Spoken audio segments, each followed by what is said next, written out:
Hello and a very warm welcome to the Cloud Council. I'm Andy Friedlander, and as you probably know, this is the destination for business IT leaders who have been there and done that to share their insight with us. Many comedians want to be rock stars, but not many senior technologists want to be performance poets.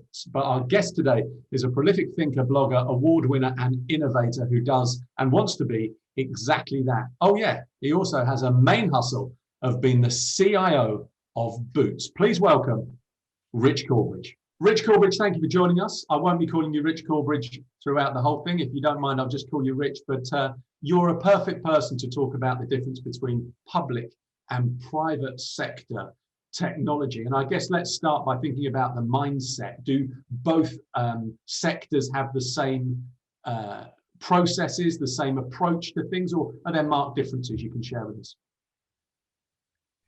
Yeah, so thanks for having me, Andy. I guess the differences are almost they're there in people's minds rather than reality. So when I moved from public sector a couple of years ago, having 20 odd years in health sector across UK and Ireland, lots of people took me to one side and said, how are you going to cope moving out of the public sector technology and into a private sector, a retailer technology play? And I think there's two things around that. So Boots, my organization, is a very large part, a very large organization with a lot of history, and therefore has some of that public sector-esque type size to worry about in some ways. But the key things that public sector is trying to achieve and that a private sector, a retailer, are trying to achieve are very similar. We're trying to move away from tin and wires. We're trying to create transformation. We're trying to have behavior that is less about IT at the center of what it is and more about the business at the center of what it is. So our goals are really similar. I think when I look around, I can make decisions happen more quickly in private sector than I could in public sector, but not in great swathes of difference, small amounts of difference. And I think there's perhaps a fallacy in large private sector organizations are so much faster. My gut feel 2 years in is they're not. They're a little bit faster, but they have so many of the same problems that they're trying to solve. I mean, it strikes me that from the outside looking in, and for those who aren't acquainted with the internal workings of technology within both, that there's a sense that private sector has got a profit motive that creates these quick decisions, whereas public might be creativity by committee. And do you think that's a fair analogy, or do you think technology is now recognized within both as an absolutely major function? So I do think technology is recognized more and more in both as a major function. But I think when you get into that conversation, as a retailer, we're trying to make profit revenue every day. As a public sector organization, we're trying to become more efficient and make savings every day. It's still a P&L in many, many ways. It's still how can you make the hospital more efficient at delivering healthcare so it can deliver more healthcare more safely with less people, with less content that is wasteful. In private sector and a retailer, it's how can we be more efficient? How can we delight the customer? How can we drive more customer footfall? So some of the way that the core principles are enacted are really similar as organizations. Yes, one's trying to make savings and be more efficient. The other's trying to make profit and do things in a slightly different way. But ultimately, there's a real similarity into what IT is there to do. The how of actually, what are we trying to make happen is there in that place. And if you look at or think about the difference between the two, and you're someone who has moved between public hospital and into, as you've mentioned there, private healthcare, I guess, what adaptations do you think other business IT leaders would need to make if they're migrating between the two? The businesses themselves, or a person as a CIO? I think a person as a CIO or a technologist moving, because they do, between the two sectors. Are there adaptations to their processes? Is it just about a culture?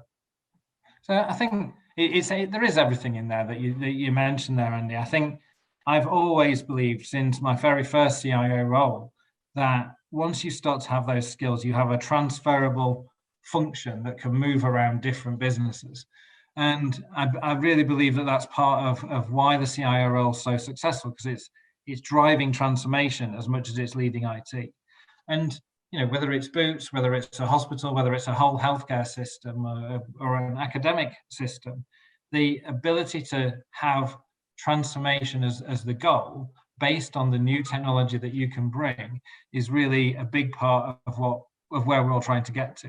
And I think that's really important as we try and drive forward the difference and bring that to the front. So not specific to either Boots or previous roles. I'm interested to learn about some of the challenges you faced with legacy technology, particularly, when you look at healthcare technology, what used to be a written prescription, there is now a vast amount of data available. And we're going to talk about the use of healthcare data shortly. But just in terms of dealing with legacy technology systems, have you encountered any problems, and maybe you can share how you've overcome them? Yeah, I mean, tech debt in every role that I've ever had is one of the rate limiting factors in how we make transformation happen. So, where I am now, my organization has invested in new things that bring customer experience differences. It's moved from a sort of old infrastructure to cloud capabilities. It's looking at how it does more with data.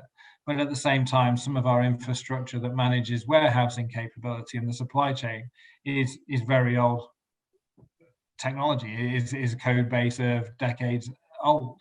And actually that becomes something of the rate limiting factor in how you can add new and do more with that. You look at a hospital, I was the CIO at Leeds Teaching Hospital, the tech debt there that existed around its infrastructure, physical infrastructure, in one of the largest hospitals in the UK, not being able to get a phone signal and a Wi-Fi signal in vast parts of the hospital, is a huge rate limiting factor into how you get transformation through technology if you can't actually connect to the network. So I think it's handling tech debt and understanding at an exact level, taking that to the board and building an understanding of how investment needs to be made, not in the new stuff, not just in the new stuff rather, that makes a difference tomorrow in patient experience or customer experience, but also in resolving and removing more and more of that tech debt as a foundation to going faster and being able to create transformation is a really big part of how we need to change the way we deliver.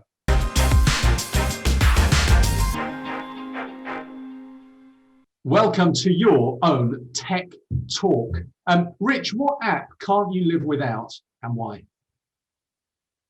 Apple Music, and just for the sheer amount of time I've thrown everything that I have into Apple Music, I think, really.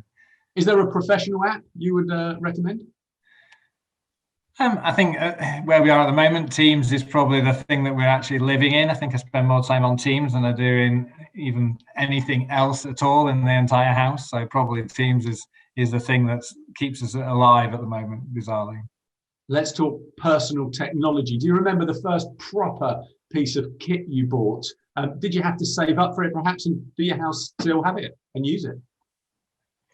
So I guess mostly music stuff, really. So first proper piece of kit may well have been probably an iPod or an MP3 player, one of those little Sony silver thin strip type ones. I don't still have it, and I definitely did have to save up for it. And do you remember what the most expensive tech toy you've ever bought, and was it worth it? Do you still have it? Most expensive, I suppose. Is it tech toy? I suppose it comes down to stereotype stuff, really, if that fits into that tech space. And we have a lot of bits and bobs of old stereo stuff hanging around. I've got you down as an incredibly expensive speaker man in your private music room. If only. Thank you, Rich, for your tech talk.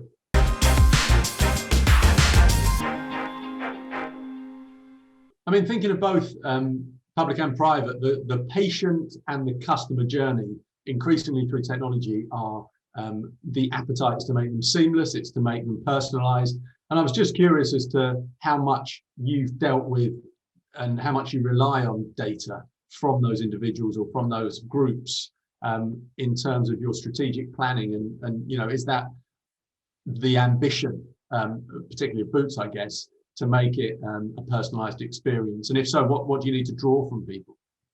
Yeah, I think that's probably the most exciting part of my role right now, Andy, is the position in between the chief marketing officer and the CIO in big retailers, in Boots, in other organizations, to create mass personalized journeys for all of our customers, but also to have that hyper local feeling when you're in a bricks and mortar store that is again driven by data, as you described there. So that place, that frontier we're at the moment around marketing technology is how do we carefully curate the journey of every customer so that when they land on Boots.com, what they're presented with is things that are useful to them, that we're not targeting a man who's white who's 45, but we're targeting me living here in Wakefield with the last things that I bought, with the things that I've shown an interest in, with the things that on social media I've latched onto. But Frank Buitendijk, one of the Gartner analysts, talks about the scary wavy line, getting it really careful that you don't overstep that wavy line of where people will accept as well in how much we know about them and how much we can glean from public data, open data, and adding that to the marketing journey. So it becomes a personal, ethical journey to decide how to use data and how will customers react to that data. And if you think to the way healthcare is moving as well, though, the answer to so many efficiencies and needs in healthcare is very much about creating personal health records. We have to create personal health journeys that are built on what happened to me last time I was ill, what things am I allergic to, when was I last in front of a GP. That kind of data and information has been the panacea for the NHS for the last 2 or 3 decades as something to try and create. And the NHS, like retailers, like large organizations across the world, haven't yet got there in how do we glue this data together, create personalized journeys, but stay on the very right side of where the ethics stand on how we use data and what we do with that. Now, I know you've won awards, I think it was for this, but the natural move is just for you to help us understand, what you've just described, I think is apt to the epilepsy program that you implemented. Can you just describe a little bit of that and how data helped you help people? Yeah, so it's a really good story, Andy, and it's one that still I love to tell and I love to have in my in the back of my head of something that's happened and an opportunity I had. So as CIO of the Republic of Ireland, before Leo Varadkar stepped away from being the Secretary of State for Health, he decided to offer €5 million into what became known as Lighthouse projects. And those projects were in place to try innovation in 5 different healthcare areas. And one of the areas picked on was epilepsy in children under the age of 5. The year before we ran the project, 70 children died under the age of 5 because we hadn't been able to work out what type of epilepsy they had.